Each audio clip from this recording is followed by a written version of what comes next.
sultanım nedir sen?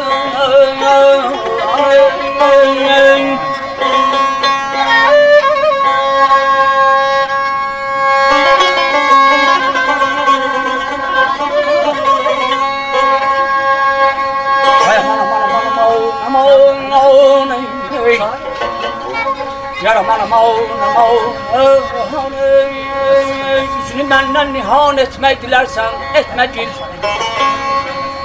Yüzünü benden nihan etmek dilersen etme gil.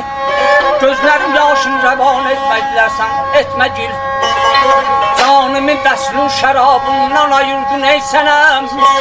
Eynimi göpər fəşan etmək dilərsən etmə gil. Qaşların dövsündə müjganı xədəngin gizləyib. Gözlər məstanə qan etmək dilərsən etmə gil.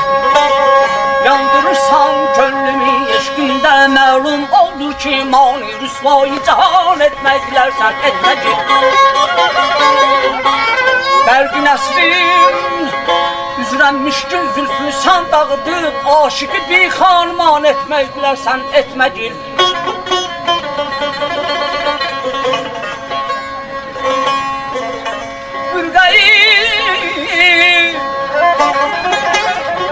Ürgəyi üzündən açarsan məgər naməhrəmə.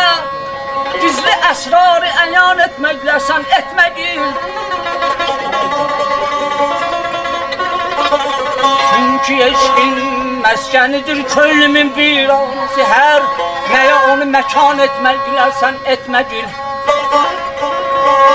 Boğluyam eşqindən Boğluyam eşqində ox tək. Gözlərim tanıb durur qəddimi niçün kaman etmək dilərsən etmə gil.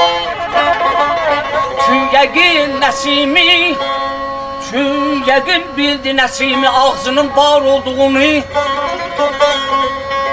Çün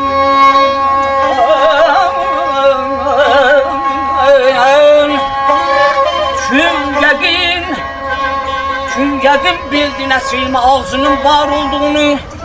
O yəqini güman etmək dilərsən. Etmə gül gözəlləri sürəsən eysən. Vahi parədir dənəsən.